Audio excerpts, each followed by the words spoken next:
Guardate un attimo, grazie. Non so più niente in tutta quella. Una foto. Devi toglierti la giacca.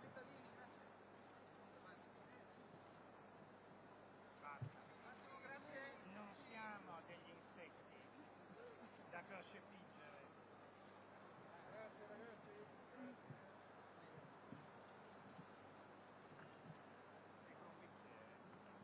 Qua ministro.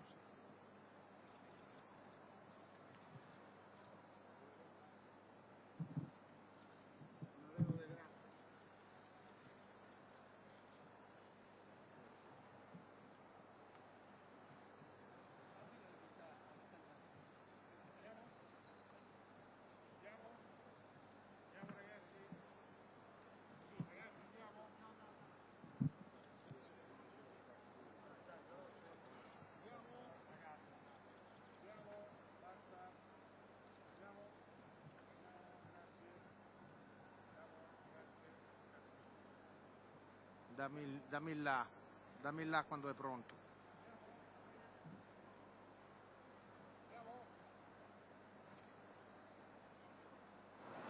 Buongiorno.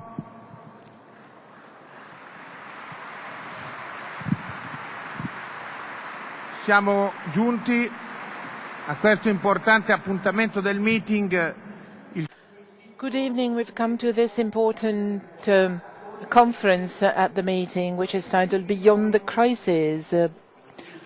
It is a highly significant title. The entire world was struck by this extraordinary downturn. This meeting, or the meeting this year, is based on knowledge. Of course, we must understand what happened. We must understand the prospects for the future and the ways out of the crisis. We have to understand also the overall impact of this economic downturn. We know that economic situations always reflect something general, or a general tendency which goes beyond the pure economic facts. A crisis, as we heard from, or as we learned from Father Giussani, can be also an opportunity based on the Greek origin of this word. So it can be a challenge, but also an opportunity. We have just read the encyclical Caritas in Veritate, which focused on the very change in the concept of economic development. Economic development, said the Pope, continues to be affected by distortions and dramatic problems, even more highlighted by the current downturn. The encyclical stresses the importance of change and suggests that we consider the crisis not as a way of going back to the past, but rather implementing a change towards improving the situation. We have Mr. Letta here with us in the D'Alema government, in the first D'Alema government.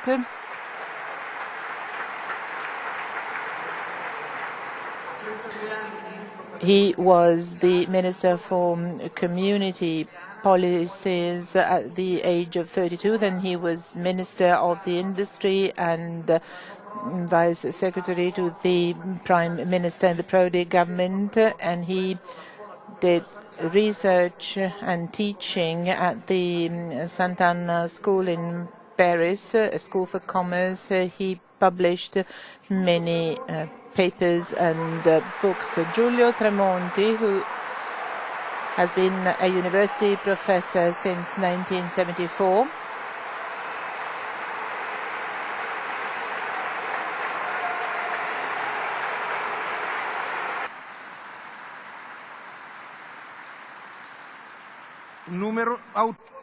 He is the author of many books. and also visiting professor at many foreign universities.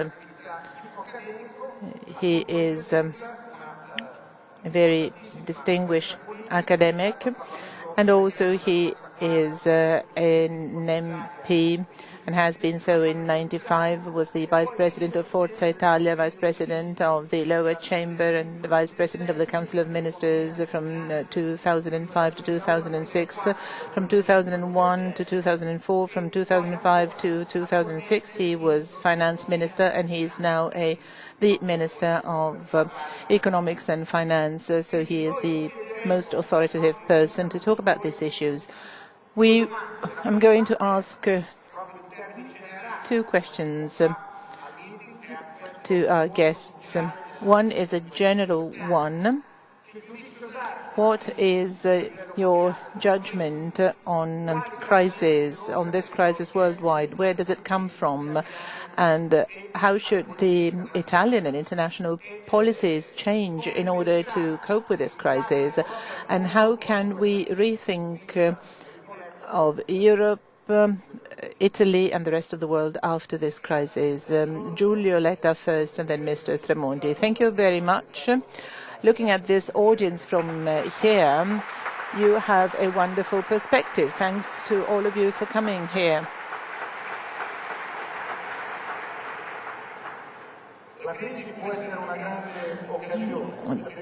Crisis can be a great opportunity, as Giorgio Vittadini said.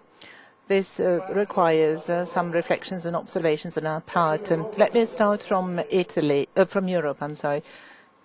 Europe was struck to death by this crisis, but at the same time, Europe, according to others, can be the solution to this crisis. I agree with those who think that Europe is a solution to all the problems that took place during the crisis. This economic downturn hit one community institution to death.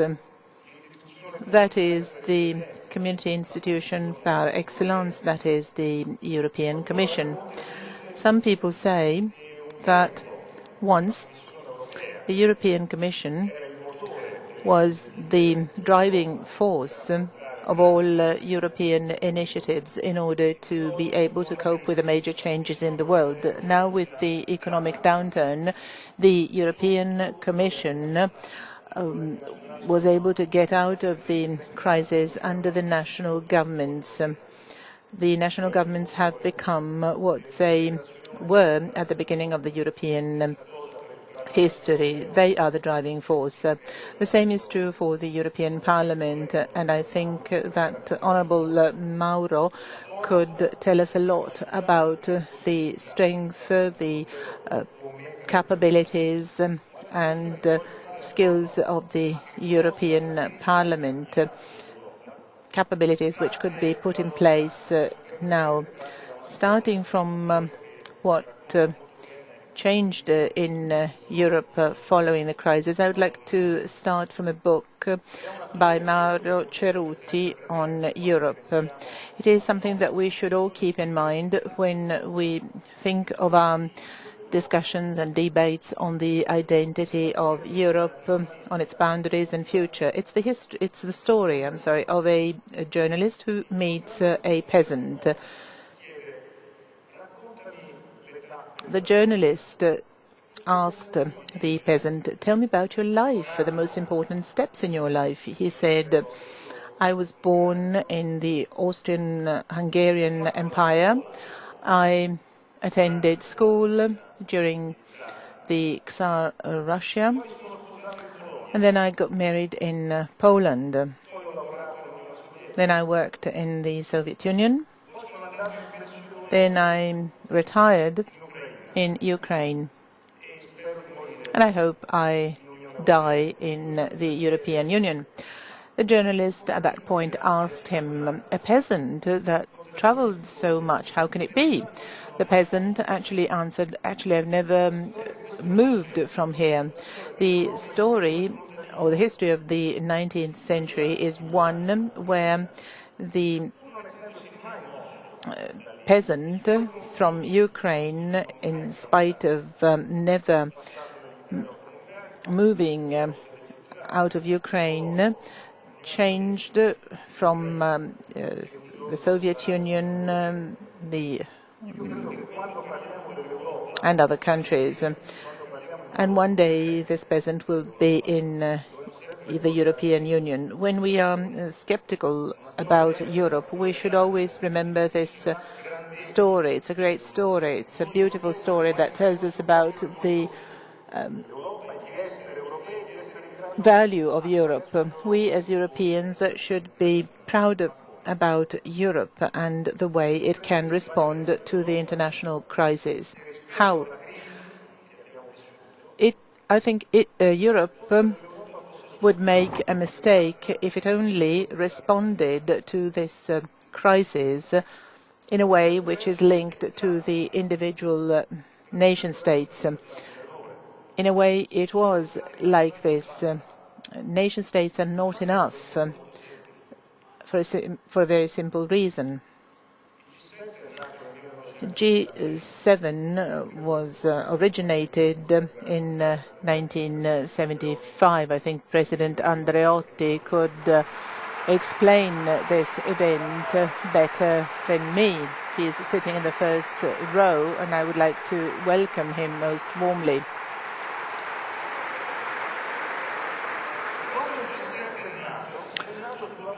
When the G7 was established, it was based on the ranking of the world powers, and Italy was among them. It was one of the major decisions in international politics for our country.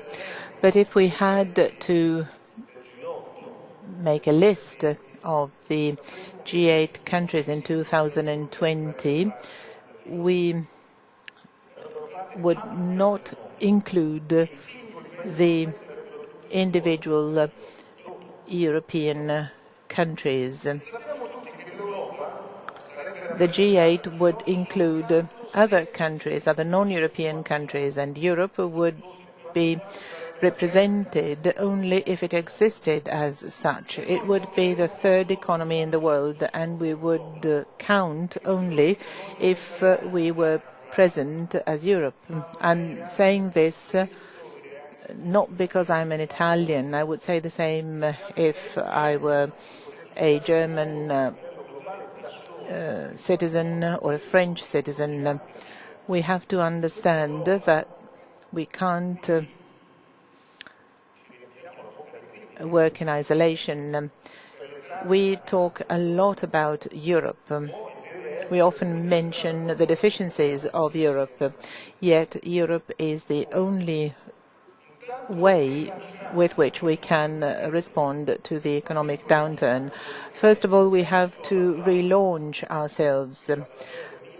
By this, I mean, for example, the applause that was given by the meeting audience to Tony Blair. And when I think of this applause, I think that our public opinion, and I'm not an abstract Europeist utopian, I think that our public opinion would be ready for the election of a European president with universal suffrage.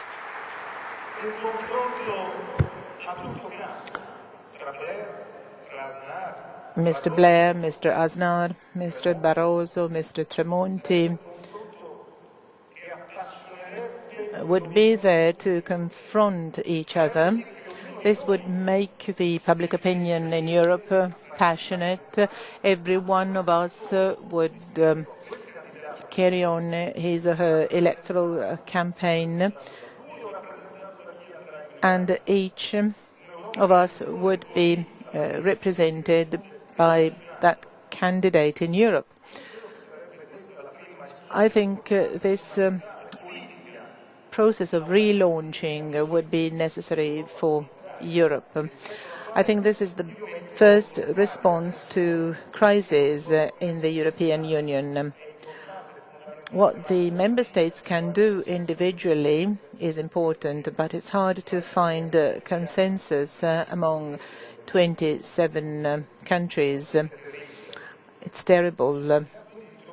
So we have to find forms and solutions which exceed the opinions of the individual 27 member states and instead unify Europe. Then we have to talk about the choices concerning the crisis. The crisis is not like the swine flu. Some people will find the antivirus, and once it's found, we'll start again from the beginning.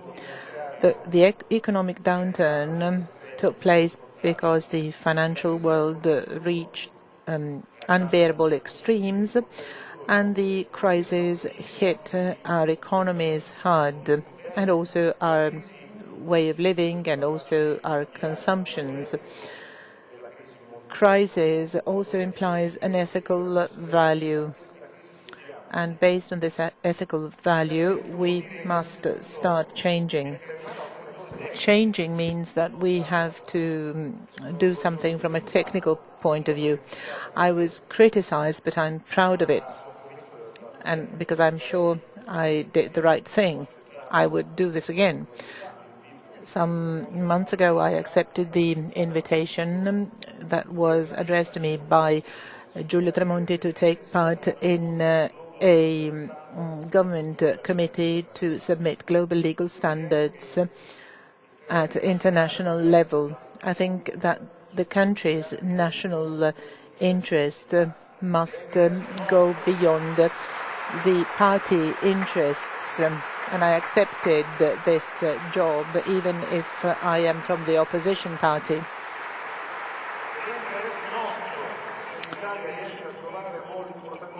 It lies in our interest that Italy becomes the protagonist in solving the crisis. European surveillance, it seems to be a technical issue, but it's not. We're 27, many of us have the same coin, there's a banking system, but we all have different surveillance or vigilance systems. We need a single vigilance authority in Europe to be able to cover all these issues in an effective way. We need radical changes in the rating system in Europe. It's not a technicality. Well, in the past months, many people invested in the Lehman Brothers bonds.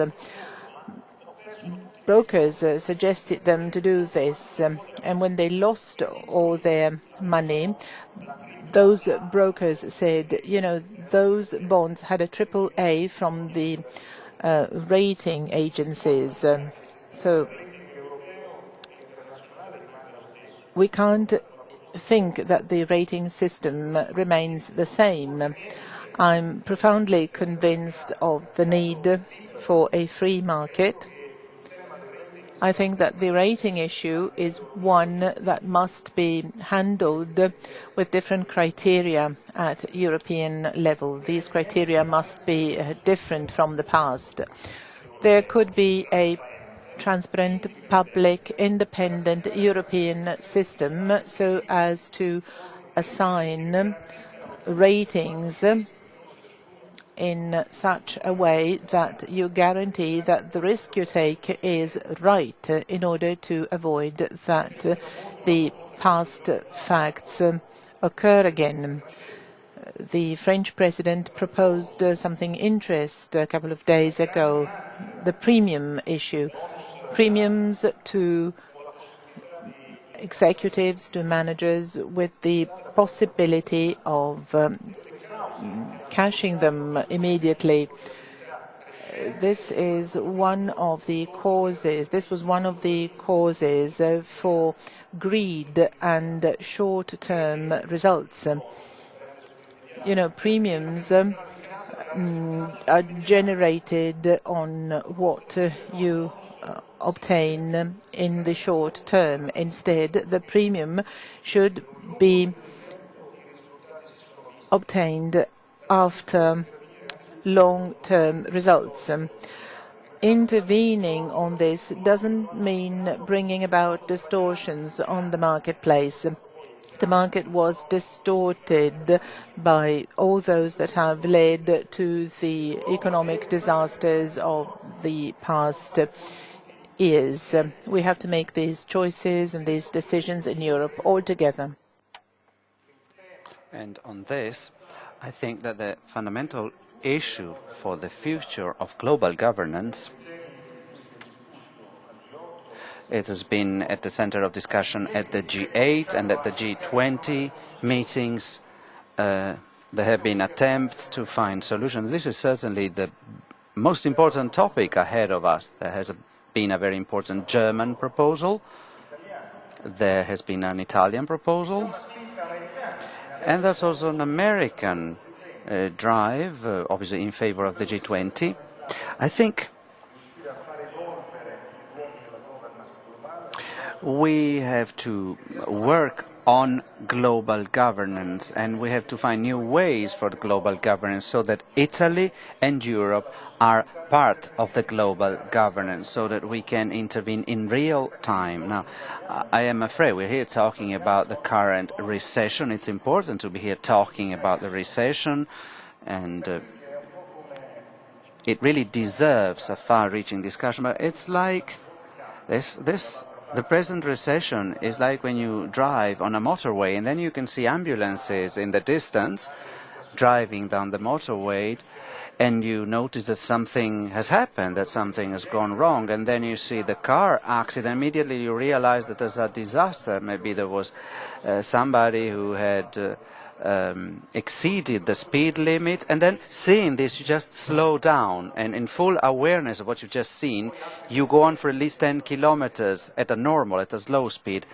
and then you start thinking of something else, and off you are again at a very high speed.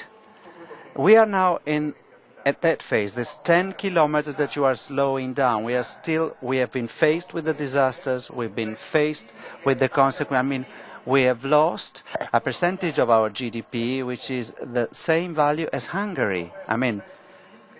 We have lost a lot. We have lost the equivalent of Hungary. Germany lost a percentage of GDP which is even more than Hungary, not to mention all the difficulties experienced by Europe. Obviously, we're all here hoping to see the recovery coming soon. The recovery will come thanks to European reforms and thanks to a great commitment on the part of Europe to bring about change. Starting from new rules for the finance system to avoid that the same things might repeat, preventive measures, and change. And I think I will conclude on this second reflection, and then I will go into the details for Italy. I want to say that change should start from the European society. European society, which is experiencing demographic problems, increasing age, the crisis of the middle classes, the problem of migration. The European society is having difficulty in dealing with the globalizations. Middle classes, normal families, when we were children in the 70s and 80s, we had certainties, and those certainties were the same in Italy and in France, that you would have a car and you could buy a new car every 5 to 6 years. Maybe you had a small car and then you could save the money to buy a better car, and then another better car. In France, they would buy Renault 4 and then Renault 5 and then the Renault Megane. So you could see it's the progression of the family car, but our families, it was normal that you could save the money over the time to buy better and better cars. But then everything changed, and now we live in fear. The advent of fear. Giulio Tremonti wrote a lot about fear in a book, The Fear of the Middle Classes, of us belonging to the middle class. The fact that certainties that you had are no longer there. The fear that our children, that future generation will live in much more difficult times than us. And all of this in some European countries became, in general, fear of the future. And talking about Italy and talking about the encyclical of the Pope, who denounced, in a way, this fear, I think we are growing older. Italy is a country who is not ready to have a future. I mean, we need more children, and we have to think of new policies for this now, with reference to the demographic situation and the lack of children. The welfare system is blamed. Very often the people say we need social security. The Pope on page 25 says that there are no social networks. There's no security in a Europe, the current Europe, which is far different from the Europe of 20 years ago. Now, these are just a few of the responses which we, the Italians, are called upon to give at the European level, and these are also the responses that maybe can be given by new people, by strong people, what the new Obama administration is doing in the US and also elsewhere in the world, where the discussion about the future has become a very serious discussion, but again, which is marked by a new confidence. Now, in Italy, we must be aware that we don't have an endless progress. We should never forget that in the 50s, talking about the world, two countries had the same level of poverty, Korea and Congo. Now, one of these two, Korea, is now at our level and may well go beyond us, and Congo is now a lost country. I mean, Congo is getting worse and worse, endlessly. So in the world of globalization, we don't have endless progress. This is very clearly said by the Pope in the encyclical. So the personal commitment, the commitment of the individual, and the commitment of all the entities, of countries and states, is the only way to overcome inequalities and to overcome the crisis. That's why I think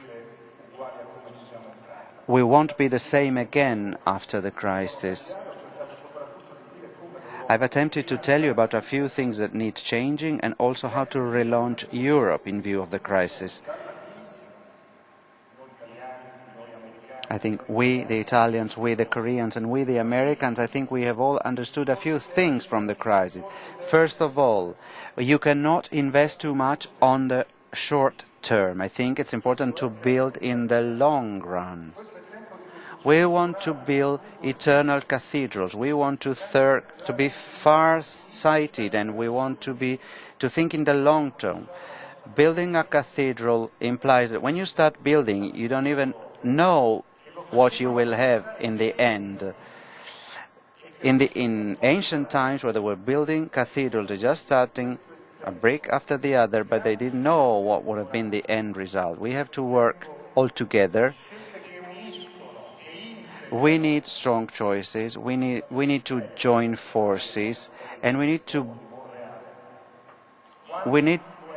to build, just like the Duomo di Monreale in southern Italy, a masterpiece, a unicum and an absolutum, all different faiths, different religions getting together in that absolute masterpiece. Many voices coming together to build a masterpiece. That's what we need now.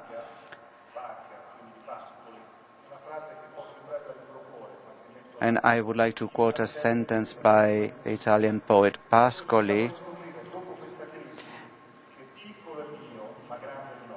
that maybe I can be small, but we can be very, very big all together.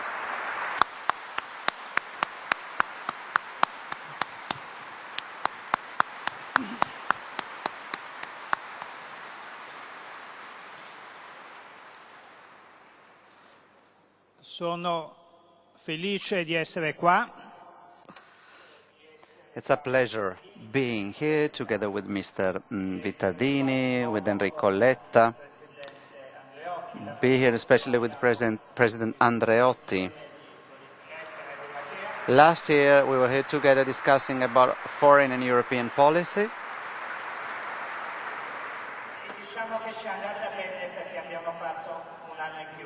And we've certainly been lucky because we're here again.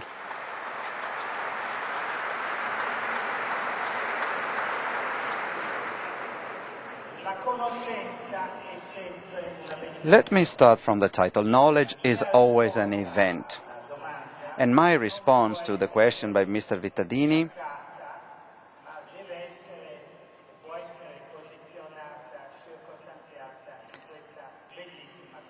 can certainly be placed within this backdrop, this beautiful sentence. And there's another beautiful sentence, a key sentence that I would like to quote here, very similar to this. And you can find it in the Caritas Veritate, the encyclical by the Pope. The present world suffers the lack of visions and suffers the lack of thoughts.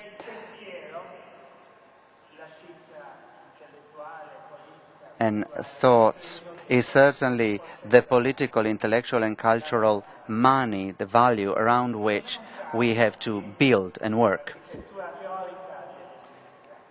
It's not a simple coincidence, the fact that the theoretical approach of the encyclical is around two pillars, caritas, and you all know what it means, and veritas, adequatio rei et intellectus.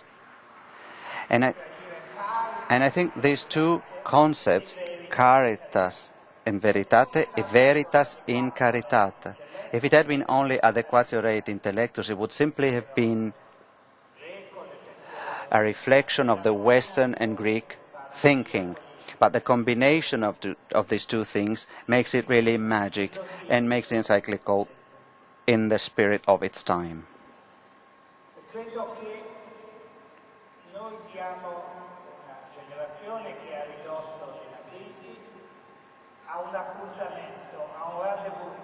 Now, our generation, going through the recession, the present recessions,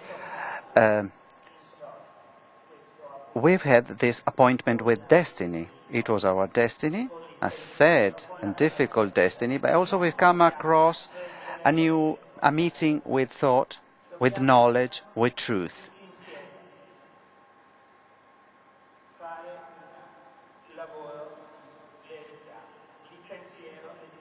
And we must face up to the concept of truth. We are called upon to reflect on the truth.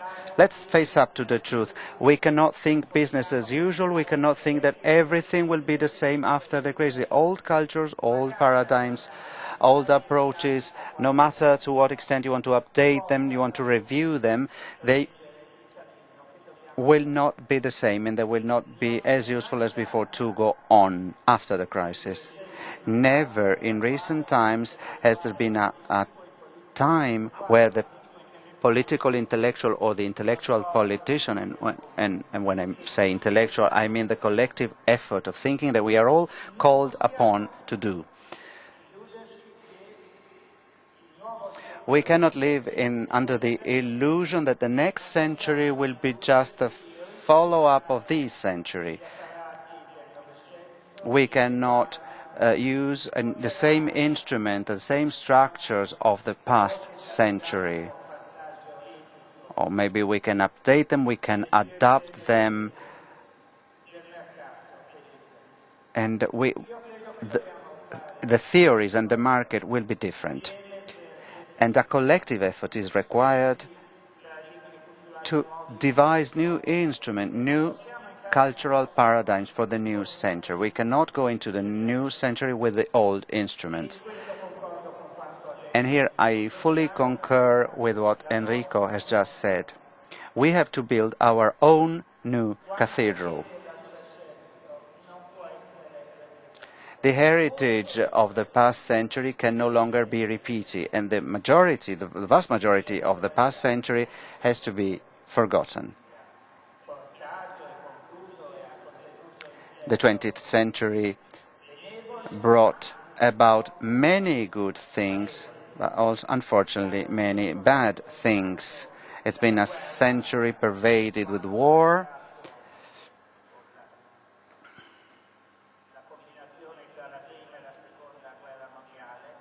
There's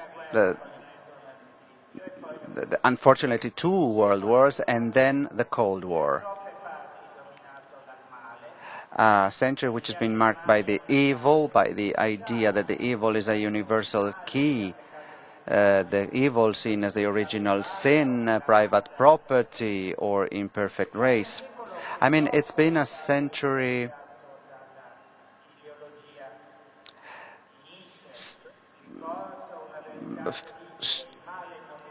marked by the ideology of Nietzsche. The evil doesn't exist and everything is evil. I think the majority of the ideologies of the 20th century marked that century in a way which now must be overcome. We have to forget about simply something that you must forget. And there's another thing, there's another important thing connected with the 20th century, the fact that it has been a century of transition.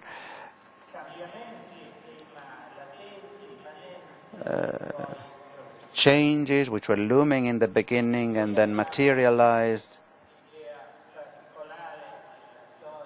We have a peculiar idea of history, very often within the European horizon, and then we go from ancient times, Middle Ages, modern times, or the Mediterranean, Europe, and the Atlantic. I mean, our mental horizon in the past century has been always the same. And in the 20th century, gradually, we've seen that it was a century where we were able to overcome the dichotomy between the East and the West. And I would like to mention here two dates, or rather 2 couples of dates. 1918-1958. We could call it nowadays the start-up of the decolonization, of the decolonizing process. Not something that we felt very much in Italy, but a new world, new balances of power, new ideas, led by people who really had an impact on history. Truman, Nasser, Gandhi, Nehru, Lenin, Marx. And then the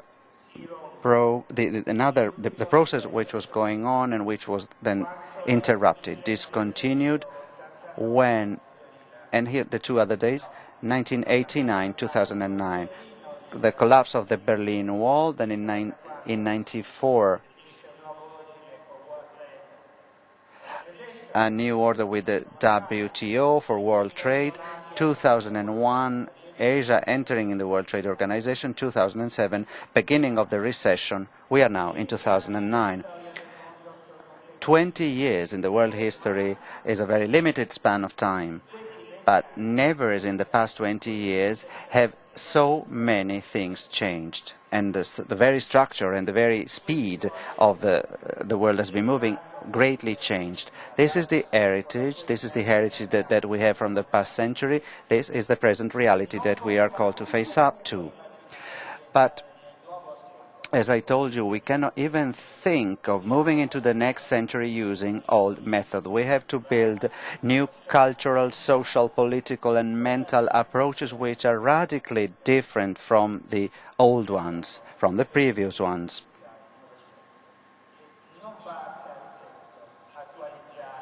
And it is certainly not enough to update, modernize, or superficially restyle the categories of liberalism, socialism,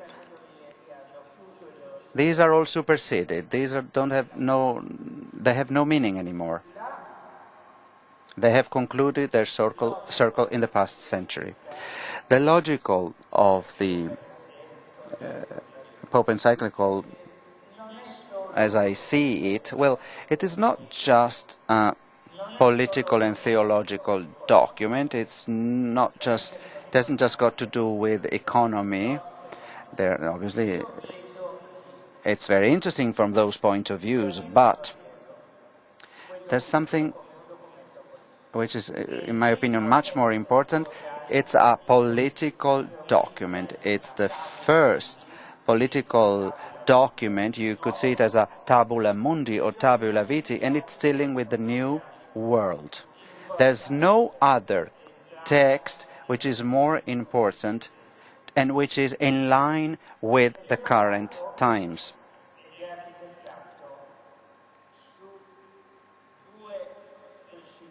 And it is focused on two fundamental principles: the polyarchy of society and a central role for the individual. What do I mean by polyarchy of society? It means that we are far beyond the old civic world of the polis. So then we had the polis, now we have the nation state, but the structure has radically changed. The nation state is far too big for the needs of the local governments and far too small for phenomena that are now take place worldwide. And the polyarchy meant as the organization of politics on the basis of subsidiarity. This is the first political message that can be found in the encyclical. And then, as I said, a central role for the individual. The human being, the person, the family, all the social structures, different structures, very often complementary, and not as, to be seen as an alternative to political structures. And reflecting upon the encyclical, it's also important to make reference to traditions.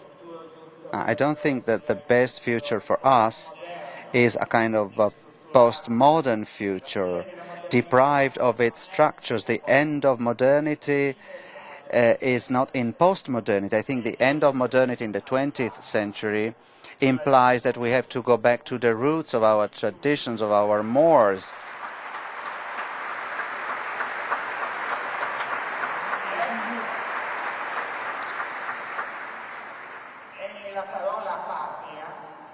And especially, we have to rediscover the great meaning of the word fatherland, or la terra nella quale we have to think of the fatherland as seen as the place where the very bones of our forefathers rest in peace.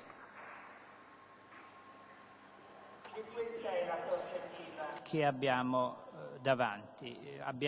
And this is what lies ahead of us, a new century different from the old one.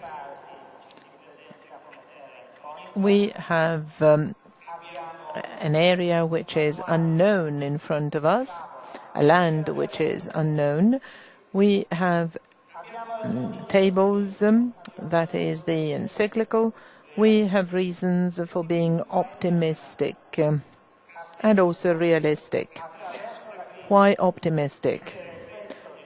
Because through the crisis and because of the crisis, the world has taken up a certain characteristic. There have been phenomena such as disorientation, displacement, and so on and so forth. In different times, in different contexts, this could have brought about either wars or disastrous effects similar to wars, but it was not so. Political reorganization, the way it has taken place, in the political governance of the world has taken us from what was positive to what was negative. What could have been a collapsing system somehow reorganized the world structures at the beginning of this century. It is certainly very important. What we said with Mr. Letta and with others is certainly a sign of this. What we said at the G8 and G20, and also what we said about the rules and regulations. If the world is new, it needs new rules. You can't think that because the world is new, you can do without rules and regulations. The proposal on the rules and the global legal standard is an Italian one.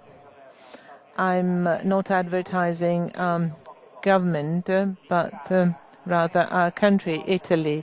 It's one of the few times in which Italy was not left out of international processes. Instead, it was Italy that put this item on the agenda, the item of rules. Of course, we will need the OECD work and contribution discussing with the OECD, and I'd like to inform Mr. Letta that in the next few weeks we have to discuss whether it's possible to achieve or whether it's possible for the OECD to help us write the draft of a multilateral treaty, a world treaty. This is something that has never been done before. Now, these are the goals.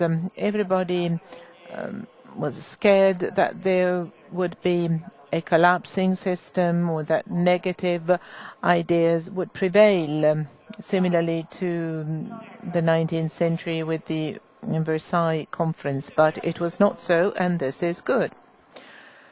Nevertheless, there are, and we can't ignore this, also negative aspects that are still ongoing.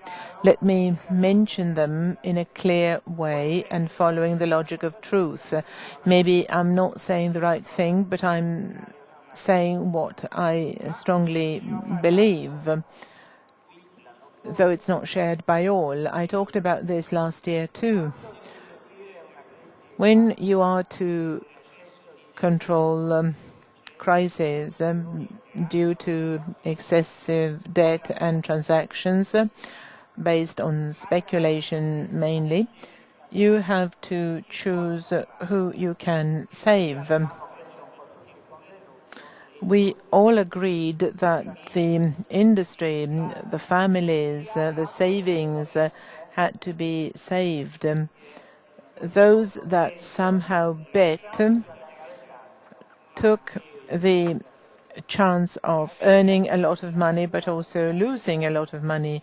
What seemed to be the most logical choice to us was concentrating public means for public bailout. The idea is that the bank is something systemic and an absolute constitutional value. In many countries, the choice was bailing out, because the idea was that bailing out was the constitutionally most right solution or decision for the banks.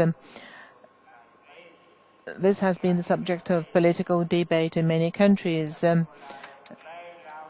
Bailout people, not banks, was written on many signs and boards, as you probably remember.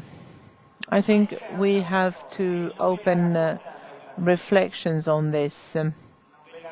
One thing is certain, it's not something that the bankers would tell you.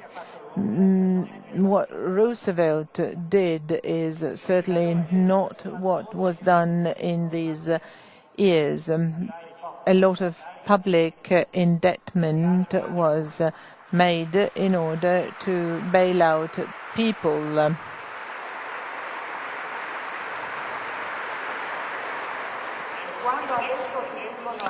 And when you now hear that there is excessive public debt, they don't consider that that excessive public debt originated from excessive private debt. It was a transfer of wealth from private individuals to the state. The potential losses were sort of privatized.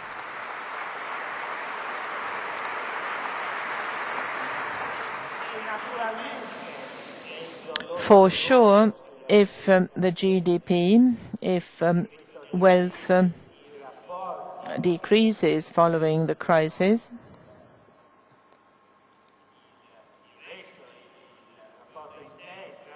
what establishes the ratio between the indebtment and the GDP can also decrease if the GDP decreases, but if debt decreases because the GDP decreases following the crisis is one fact. But if the ratio worsens and debt increases, not because public investments were made, not because households was supported together with the enterprises and the job opportunities, but because the banks were supported. You may say it was right, but you can't say it was exactly the same thing. You can't say that the public debt increased like in 1929 because the New Deal had different political dynamics. You can't say that the ratio worsens because the GDP decreases following the crisis. The ratio worsens because you spend more in order to bail out the bankers.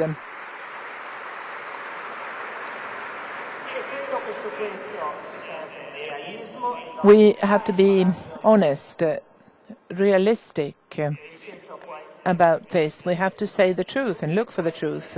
Maybe those choices were right. Maybe there was no alternative. But there's no alternative to saying the truth to people.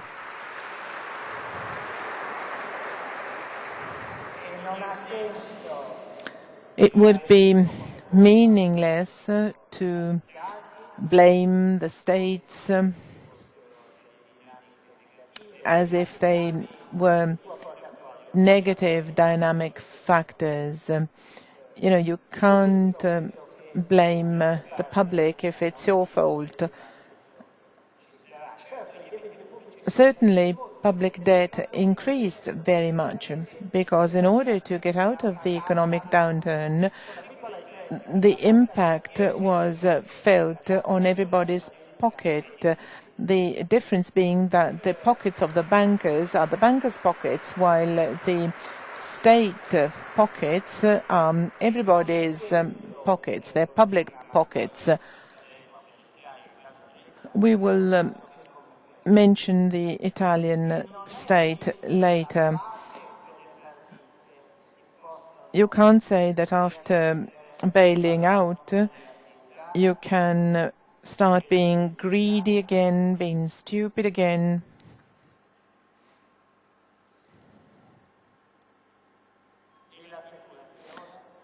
You can't pursue speculations, premiums, the way we did before. I think our actions should be based on different reasons in the future. Relying on our experience and somehow enlightened by a fundamental document such as the encyclical, I think we can go ahead of us. We can look ahead of us and build cathedral on the basis of the idea of donating, of subsidiarity, on the basis of the family idea. I know your name. After so many years, I should say our name, Communion and Liberation.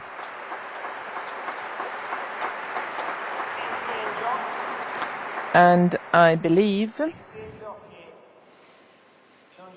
that Father Giussani would forgive me if I changed the words. If instead of saying communion and liberation, I would say liberation and communion.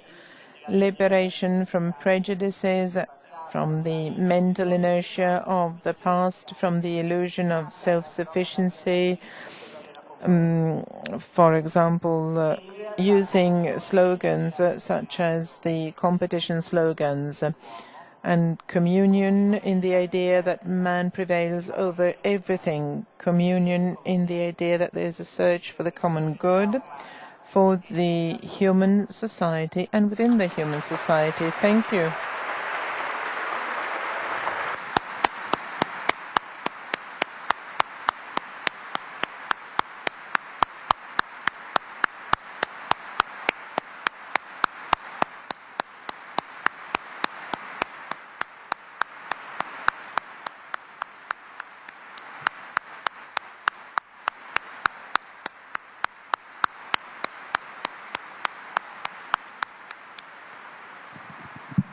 Passiamo ora alla seconda e ultima domanda che...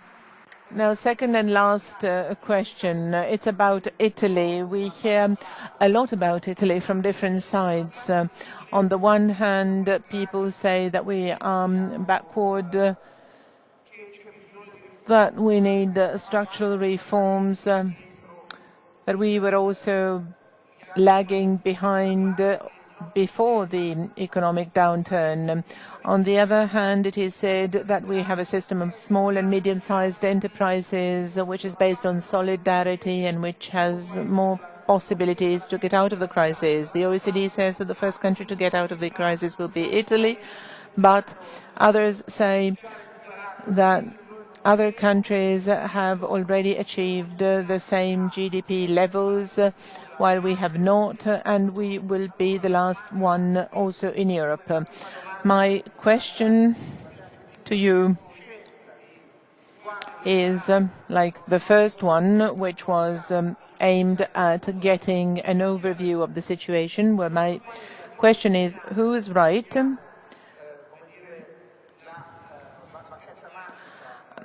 I don't want you to look into a magic ball, but please tell us about your opinion as people who can investigate phenomena deeply.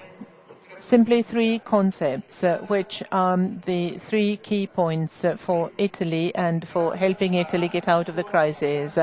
First, Italy will continue being a great industrial power.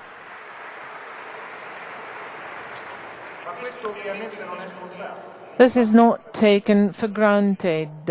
It shouldn't be simply a statement. It's a statement that must be followed by facts. I always draw a parallel between two countries of the same size, Italy and France. What is the characteristic of the Italian production system and of the French production system? France has a production system based on 40 large multinationals. It's the names that accompany our lives as consumers: Danone, L'Oréal, Renault. France has no small enterprises. It's got 40 world giants.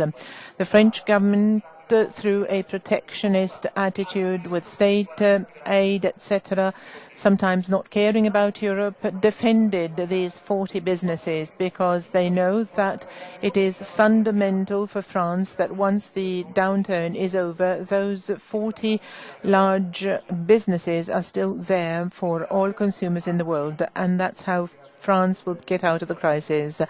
Italy has 5 multinationals of that size.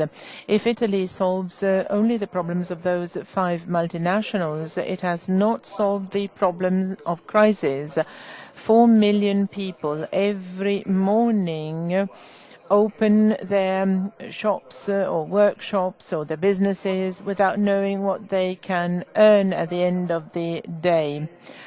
It's people who, at the end of the month, pay wages to their employees. So 4 million people who drive our country with their entrepreneurial spirit. These 4 million Italians, and this is the joint responsibility of all political and social forces, we must say, please go on and turn Italy into an industrialized country again. You must avoid the temptation that you forget about them. Sometimes when I go around in the different industrial areas in Italy, I hear, and perhaps also Giulio Tremonti listens to such stories, I hear people say, I've got 30 or more years of activity, of work behind me. I started working when I was almost starving. I have earned some money, but I don't have any orders for the coming months. I don't have children, or maybe I have a son, but he's not so interested in waking up in the morning at 6 o'clock as I do. My first debtor is the state, the regional authorities or the municipal ones that don't pay me for the job I have made for them. Why do I have to use all my savings in order to continue business or doing business in these circumstances? What would be more natural to me would be to avoid closing down and simply keeping my savings. This is common sense, but whenever you're tempted to think like this, you have to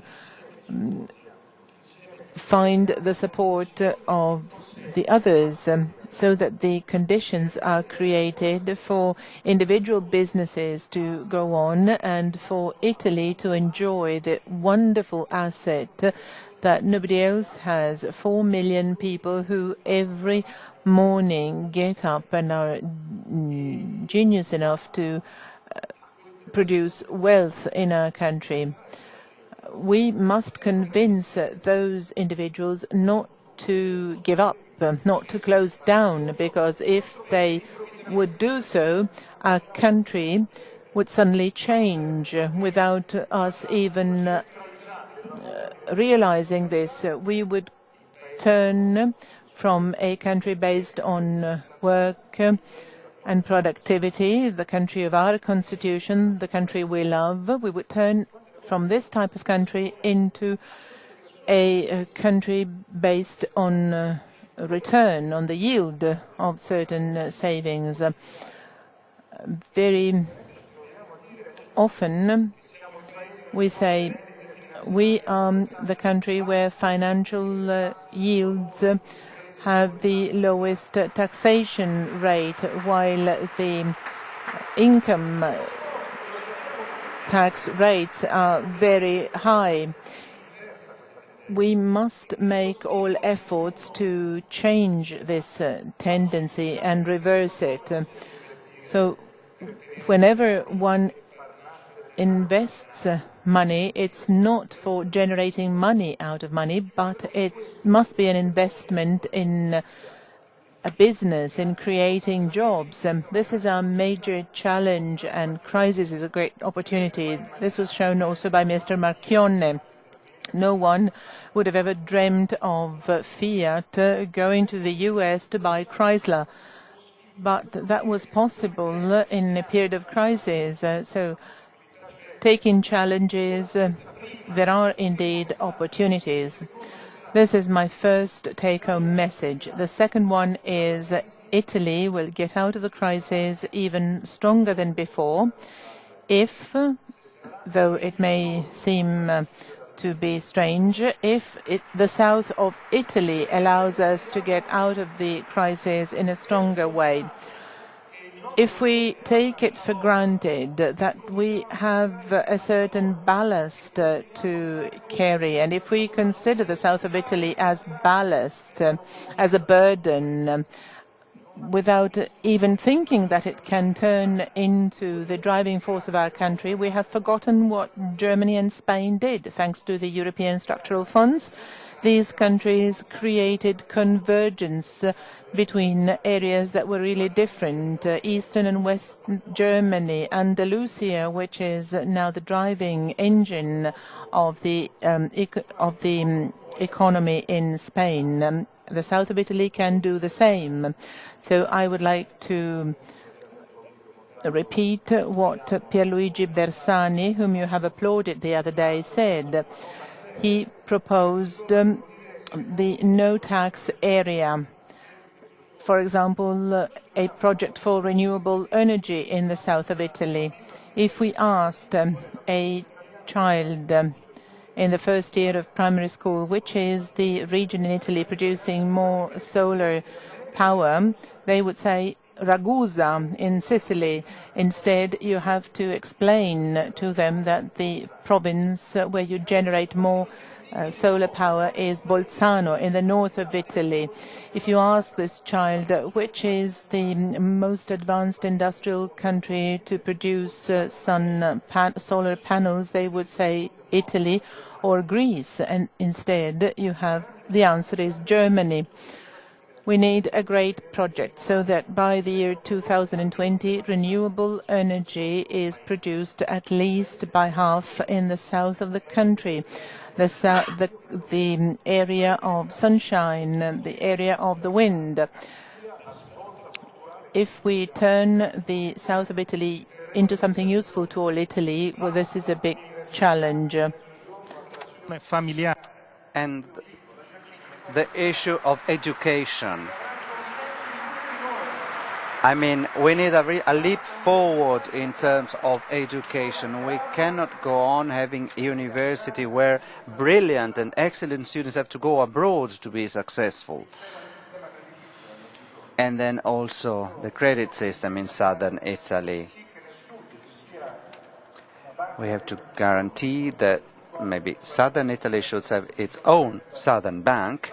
This requires an open discussion in the parliament, and I would like to ask Minister Tremonti, please use all your strength to allow that this is an open discussion and frank discussion. We will be on your side, we and the Italians. And then a third commitment, which I reckon is possibly the most important, it's the same that the Pope requires from each and every one of us. We have to change our welfare system.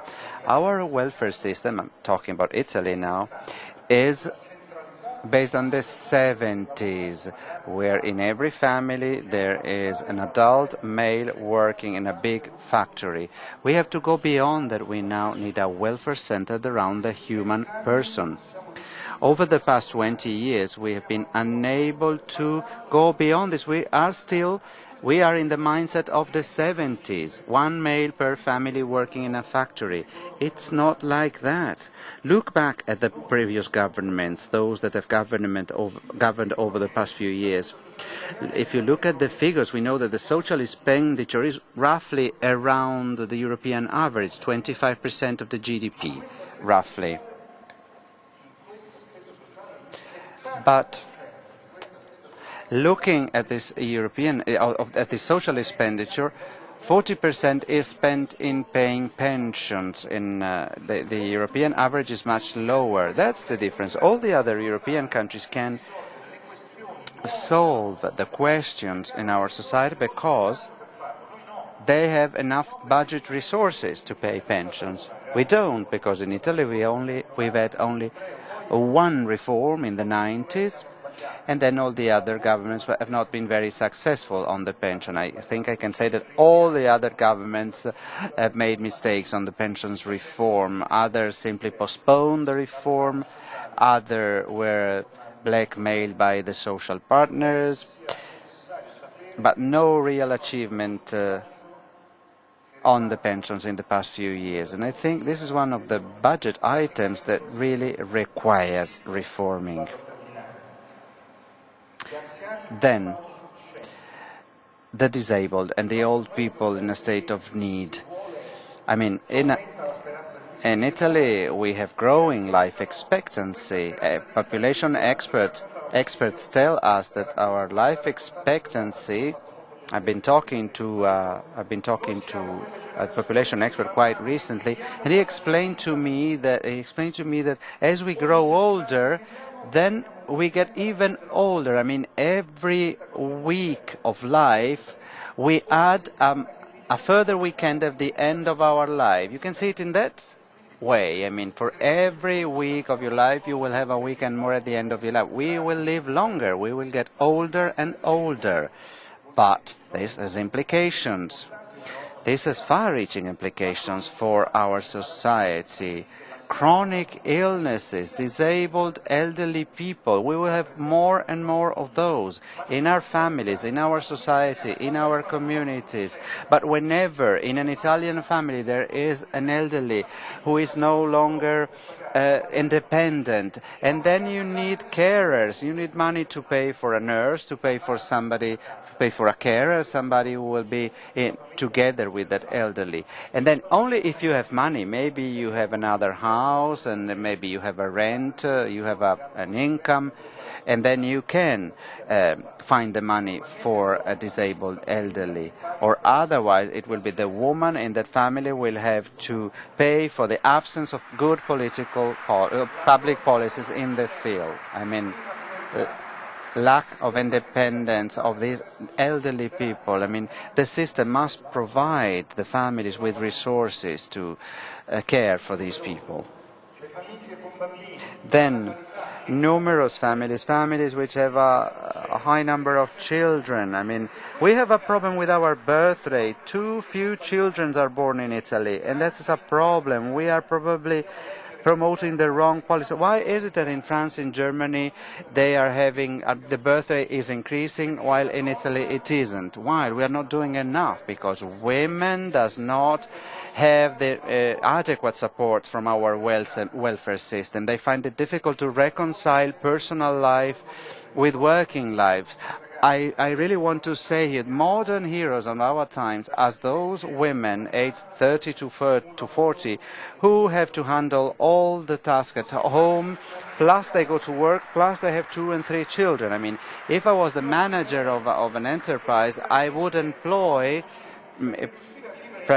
with priority women, because I think women who can do these 3 things at a time are genius. Are very, very good.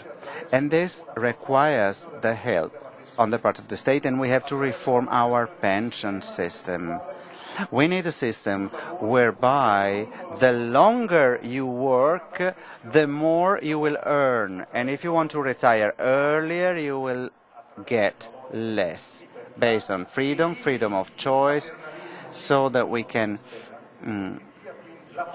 reform the system and will give the possibility to the workers to choose and to live the 3 dimensions of life: training, work, and the retiring age. They are in a logical succession, of course, and at a moment in life you are obliged by the system to decide. Now, we have different systems. I mean, the welfare system that is used to pay pension means that you go to work for a few years. Obviously, you pay contributions, and when you stop working, the money that you had paid in advance is given back to you, and then you can start working again, you can be retrained, and you can do something else, a different profession. So not necessarily there must be these 3 subsequent steps: training, working, retiring. You can this is logical, but you can start all over again. I mean, you can maybe you retire from something and you start something completely different. This is important in Italy. It's a fixed scheme that we need to change. And especially in Italy, we will never overcome our difficulties unless we learn to have a new approach for politics. We need to be more familiar with the word dialogue. I mean, our country has a distinctive feature, conflicts and strife in politics. I mean, we all keep blaming the others. We're all looking for a scandal. We're looking for polemical tones. We always need scapegoats. This cannot possibly go on like this. I mean, we need dialogue. We need to be able to talk to each other in peaceful terms. I think each and every one of us is called upon to do this. We need to start from our own responsibilities. We must be responsible of our own choices. We cannot go on criticizing each other. And we have to be constructive. We have to be positive thinking. The crisis is providing us with a huge opportunity. And I was reading the Promessi Sposi by Alessandro Manzoni, a masterpiece of the Italian literature. And one of the heroes, Don Abbondio, in that book says the following.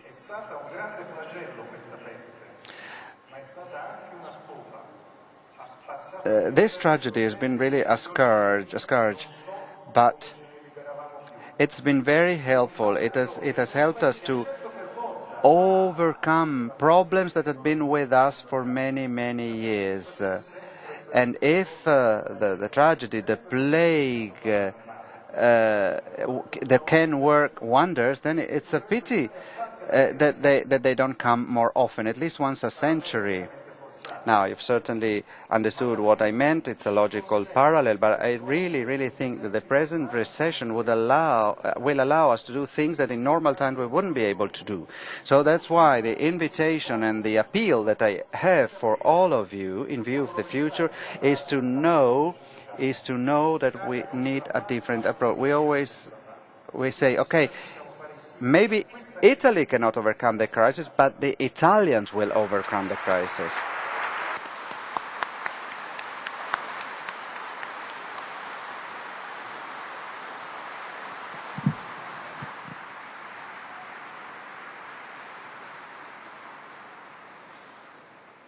Io cercherò Minister Tremonti.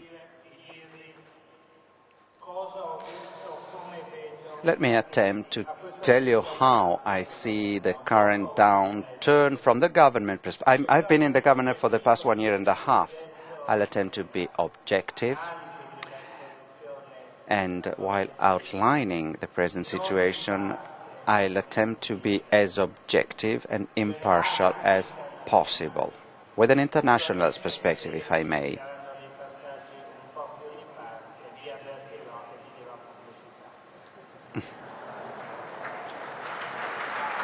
I hope I won't be partial in any way. As fair and objective as possible. Obviously, when you are a member of the government in difficult times, like the ones we are going through now, then you have to take into account that you have three factors that really bind you, that really limit your action. So it's the global size of the current downturn. This crisis has been brought about by globalization, and for this very reason, it is global in nature, and it's unexpected and new. In the 70s, for instance, we did have crisis then. There had been also with international implications, but then majority of the problems were just internal, were just domestic. We had conflicts between the classes, we had imbalances between supply and demand, we had skyrocketing inflation rates. They were all very domestic problems, actually. Now, for the first time, unprecedented, we're coming across a crisis which is global, which has fell upon us from outside, from abroad, caused by many states. Italy did not contribute to bring about the crisis, but has certainly been a victim of the crisis for different reasons. This crisis is unprecedented. It has come from outside, and that's exactly the reason why it is so difficult to manage. Now, paradoxically, Italy was heavily hit by the crisis, not in its weak point, but in its strongest point. If you remember, for many years, they were telling us that we were declining, that we were losing shares on the world market, in the world trade. But it wasn't true, because in the years we were having more and more shares in the world trade, a huge current account surplus. So we were strong exporters. If there's a fall in the global demand, then our export is heavily hit. It has hit Italy, it has hit Germany, it hit all those exporting manufacturing economies. We must all be proud of the fact that Italy is the second most important manufacturing country. Germany is first, Italy is second, with a very different structure compared to Germany or France. We have very few large enterprises, we have few medium-sized enterprises, we have many professionals, we have many SMEs. So we are quite different from Germany and France, but we are nevertheless the second manufacturing. When you are a manufacturing country, you export a lot, and if there's a problem with the world demand, then you are really hit at the center of your producing structure. And if the global demand disappears, then it's very difficult to offset with the domestic demand. Secondly, if you are a minister of the government during a time of recession, then you are really at the center of a crisis. You are called upon to understand that you have to manage the effects of what's going on. You have to deal with the problems. Now, quite clearly, if you end up having worker losing their job, becoming unemployment, is it more important to give him an employment benefit to him, or you have to think of some general structure to manage all different types of unemployment benefits? I mean, you have to think globally. Also, I mean, you cannot think just locally on the single problem for that day. You have to think in the long run. As a minister, if you see a distressed elderly, an old man suffering and ailing, what would you do? Would you maintain the welfare, or will you explain to that old person that the future will be in the competition? I think an old person, ailing possibly, deserves care and deserves welfare states. Couldn't possibly be interested in competition. So the stress of being within the crisis. Maybe if you are within, if you are outside, you can think of the future. If you are at the government, then you have to deal with the present. And that's why we've been very, very busy at the government. We in Italy, and I think the same thing all over the world. And then there's a third problem, the peculiarities, the distinctive features of every country. There are countries that have empires and countries that have public debt. Now, I don't know how lucky they are if they have an empire. I can tell you that we have the third public debt in the world, but we are not the third economy of the world. And just to provide you with a figure, there are public bonds that we must issue every year for 500 billion euros. That means that you must have that you must be able to cover, such a huge amount. So the crisis that has come from outside, the daily impact of the crisis that you have to manage as a governor, and then thinking about the future. But maybe, as I said, it's not important to think day by day, but at the same time it's equally meaningless to think only about the future. You have to find a balance. And then the distinctive features of every country, as I said. This as an outline, general outline. I think we managed the crisis with a great degree of luck. I mean, We saw it coming. We knew it would come. We went through the electoral campaign saying the crisis is coming. It's getting worse. We talked about it in our public interventions, in our documents, in our speeches.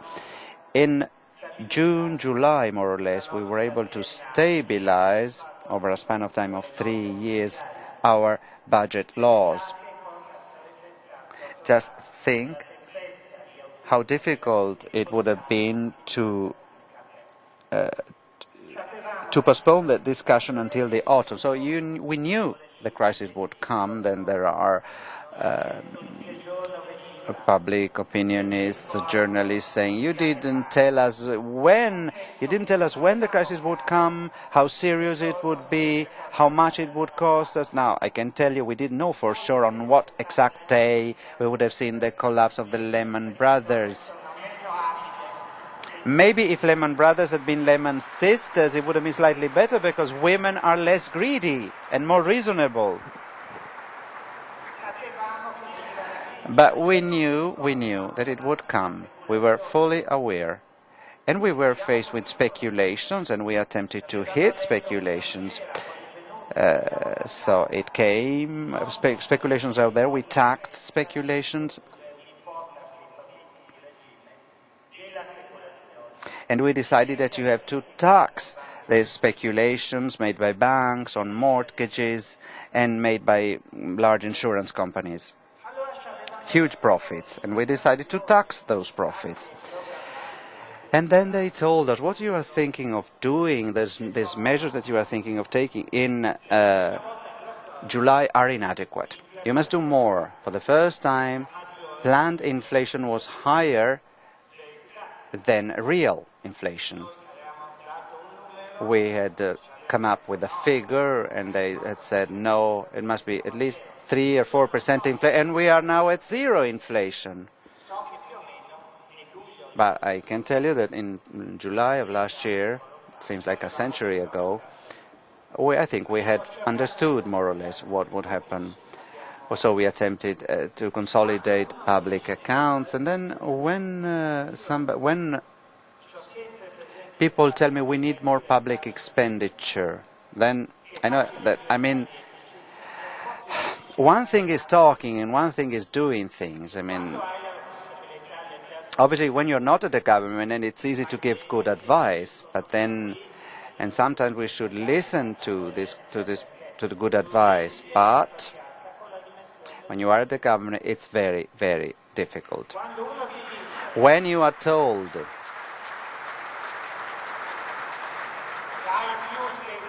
increase your public expenditure, spend, go on, spending free, increase your deficit, implement your policies. It might well be right.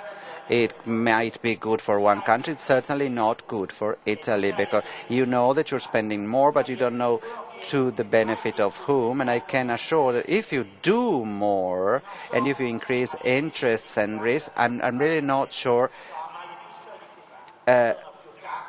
I really don't know for whom the benefits are, but I know for whom the disadvantages are. It implies more taxes for the poorest classes, that's for sure. So we attempted to protect the social welfare system, especially our health care systems, our pension systems, social security. Well, these things are a bit like air. You notice how important air is only when you don't have enough, when you are gasping for air. In normal times, guaranteeing the normal functioning of the welfare state, we were able to withstand difficult times. This is an extraordinary result. We were able to pay salaries, to pay for healthcare, to pay for pensions, to govern the country.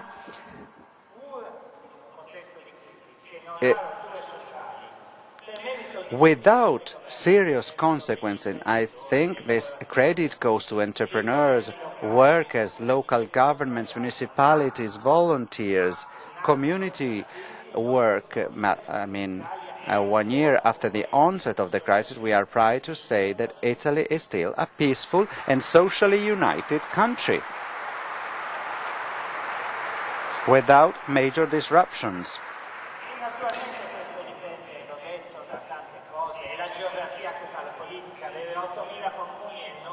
And also think of our peculiar features. We have 8,000 municipalities, and this helps us. We have the welfare system. We have the family as an institution in Italy, which is very strong, and which has been, Italian families have been very helpful for the social structure of Italy.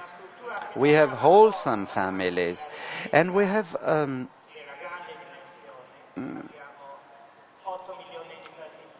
we have 8 million professionals, we have 8 million municipalities, we have, as I said, strong families, we have a strong social tissue, social fabric, which has been on our side, which has greatly contributed to the strength of Italy, and as I said, socially peaceful, without major disruption. And also we decided to concentrate all available resources on public works that could be fulfilled in the short term. You know how difficult it is to build public works and to invest in those. They are strategically important. Enrico Letta knows how difficult it is, find resources, go on with public works, infrastructure, and we decided also to invest a lot on unemployment benefits and obviously and to help those who would lose their job, etc. No one can be left aside, no one can be neglected.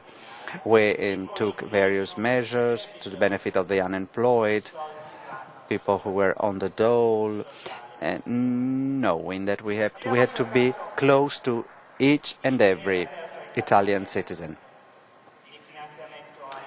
And also we decided to help the enterprises, continue our financial help to the enterprises, mediating the relationship enterprises and banks. So we provided support, agreements. We had semi-state entities that could help the enterprise to have access to finance and to credit.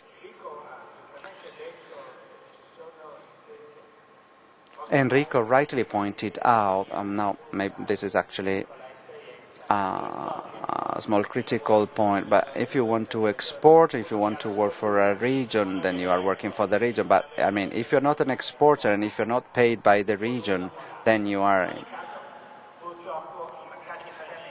in a disgrace. But there have been payments which have not been honored, many enterprises which were not able to pay, especially during the government which came before ours. But we are now unblocking these payments, but no, people keep telling me you are spending too much. Your public expenditure is too high. But then there's a contradiction here, because the excessive increase of the public expenditure is because we are finally able to pay what had not been paid by the previous government. Anyway, this was our strategy, but we decided also to take on this conservative approach, but we also opened the new, we also decided to promote new reforms. Many reforms. I don't want to annoy you telling you how many different reforms. So, nuclear energy, reform of the school system in Italy. A couple of days ago, we passed a reform, I think altogether, the opposition was with us, a fundamental reform on the retiring age.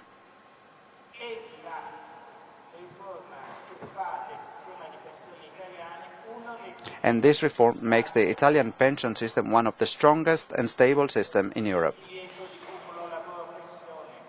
The fact that you cannot have more than one pension, or that you cannot work and get a pension at the same time, as it was common practice in Italy.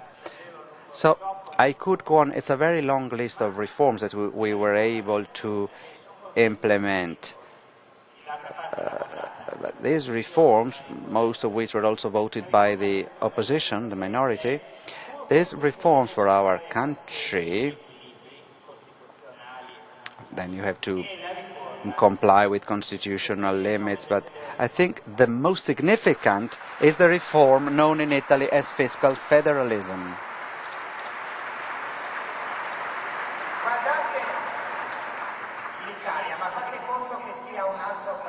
Look at Italy, but think as if it was another country. Imagine that you are looking at Italy from outside. Now, Italy is the only large European country which is not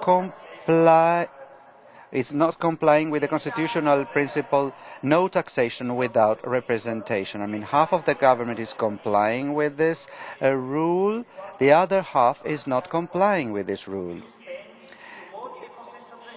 What happens is that the more you spend, the more votes you get, and the more the higher your success.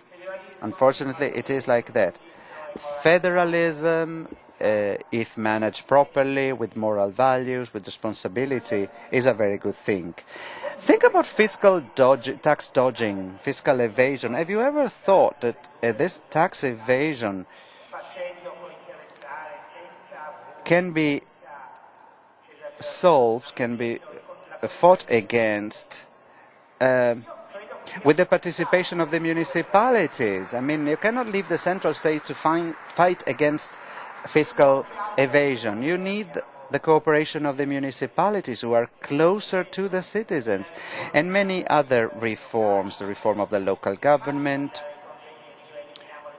I mean, it's very easy to go to conferences and tell the audience, let's eliminate provinces, because first you have to change the constitution. Constitution are laid down in the constitution. And also, there's a lot of money involved in the provinces, for instance, for schools and road infrastructure.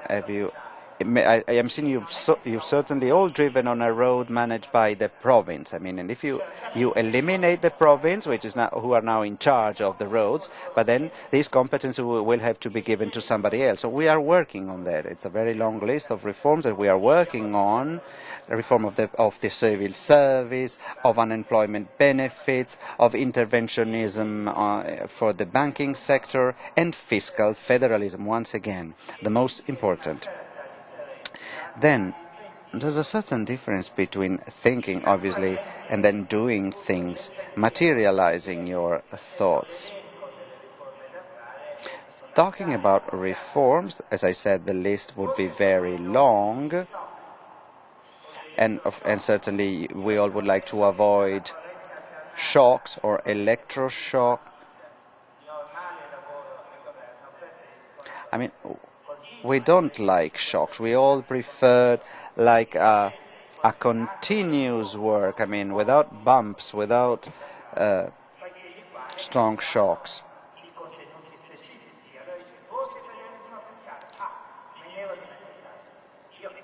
It's important to keep working. When you start reforming, you have to go on and on. Sometimes things are put forward and then they fall by the wayside, and they are forgotten and then taken up again a few years later.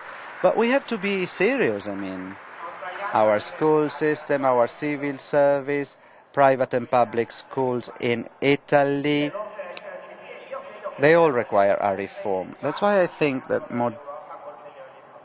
we need to really be modern, be in line with Europe, and have fiscal federalism. So please believe me, reforms have been made, and it's not easy to make reforms. Enrico, who has been at the government, knows this much better than I, maybe. It's here. I mean, I'm here on behalf of the government, and I represent a political party which is not a strong cultural representation. It is not culturally legitimized. That's why I went back to read Rousseau and Catherine II, dated 1771. And Rousseau, the French member of the Enlightenment, intellectual French, although I think his contribution was not very positive for the development of humanity. But anyway, he was very fond of ideal constitutions and a man very keen on reform, so he prepared the constitution for Geneva, and he also sent his scheme to Catherine II for Poland. Obviously, she showed great respect for the Enlightenment, and Catherine of Russia answered. She was writing on high quality paper, a paper that you can write also with great energy. And I thought that, like Catherine, I am writing on the skin of my citizens. I mean, she was writing on paper, I am now writing on the skin of my citizens. I have to be very careful. It's a continuous effort that is required from us. And there's a very nice sentence by Kennedy. He was thwarted at the failure of his first attempts to reform things. And Kennedy said that governing is also the measure of the difficulty of doing things and not obtaining democratic consensus. But there's another activity which hasn't a lot to do with reforms and which is maybe even more important. It will be my conclusion.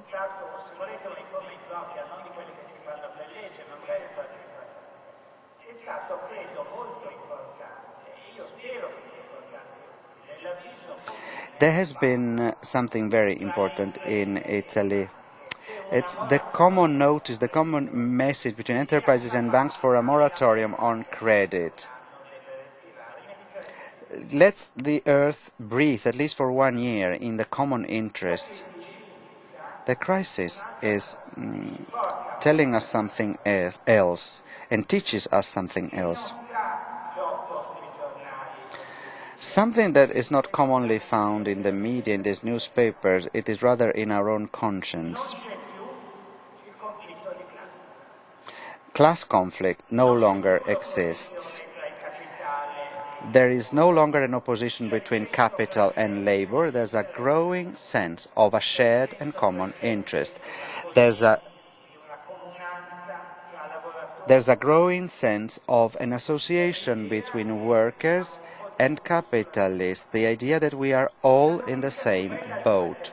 And I think the best piece of news of the summer is something which unfortunately came out only very quickly in the newspaper. It was a piece of news concerning a factory in Milan. I don't know whether you have read about it.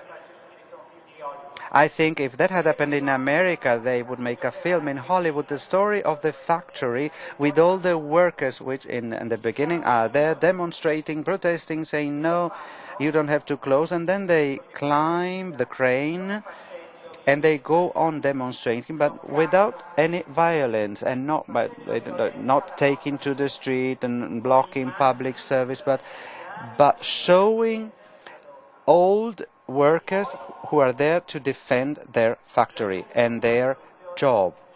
And then the solution, the help of the institutions and the arrival of an entrepreneur who did not turn to the government and ask him, please help me. He put in his own money and rescued that factory.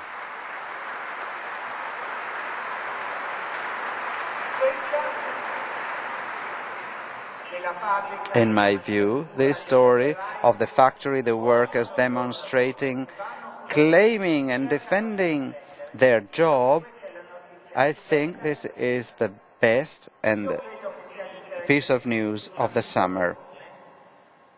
I think it is in our common interest an agreement between entrepreneurs and workers. In line with market economy, economic democracy, and I think it is the duty of the government to favor co-participation, not co-management, co-participation to the financial benefits of workers. They must benefit from the benefits, financial benefits. This is really the best possible cooperation between the government, the entrepreneurs, and the workers. It would be ideal to see co-participation in the benefits of enterprises all the money that is earned could be shared, so that all the people could be in the same factory, in the same business, the same enterprise, united, all together, entrepreneurs and workers, this would certainly be possibly the best way to overcome the current crisis.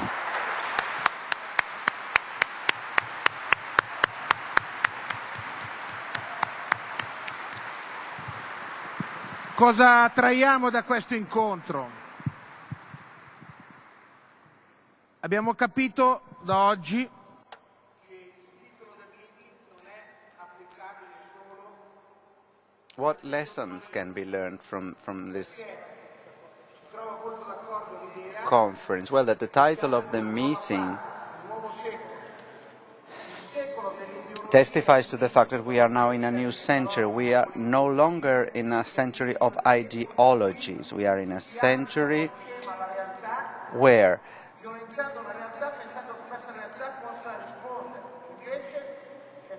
you have to think differently. Political ideologies are superseded, especially those that have brought about wars, and also economic ideologies are over.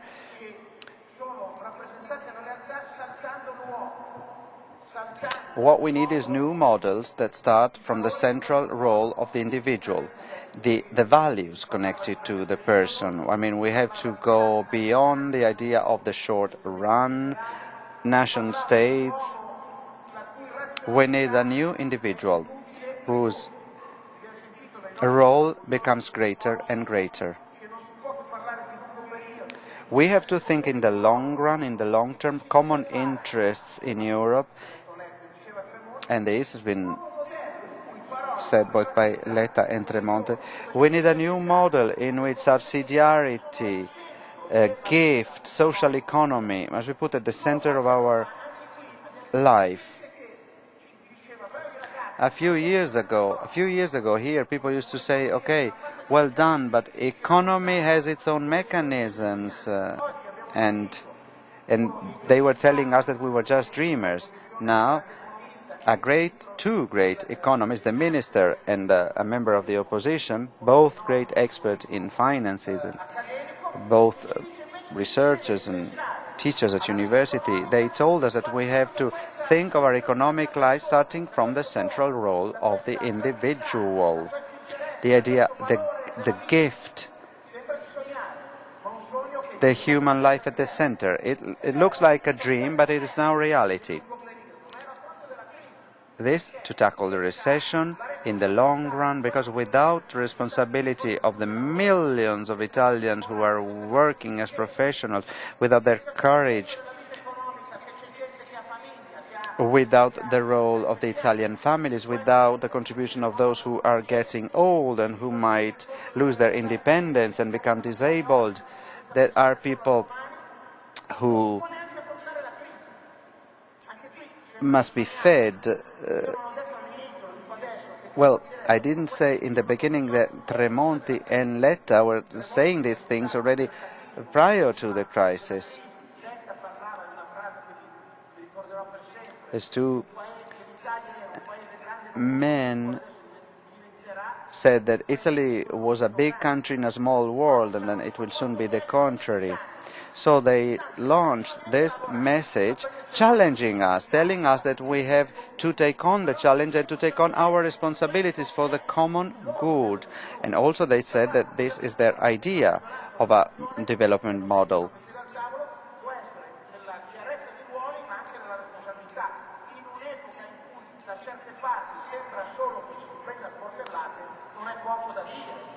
A new role for responsibility of all of us.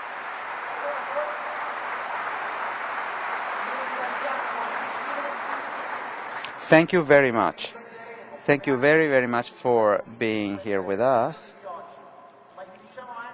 We will continue our reflection, and rest assured that we will be with you, will cooperate with you in this common fight against the crisis, because I am absolutely persuaded that Italy, made up of 50 million people in their families, in their associations, in their enterprises, we can greatly contribute to the solution of the crisis, and we have a lot to say to Europe, to the world.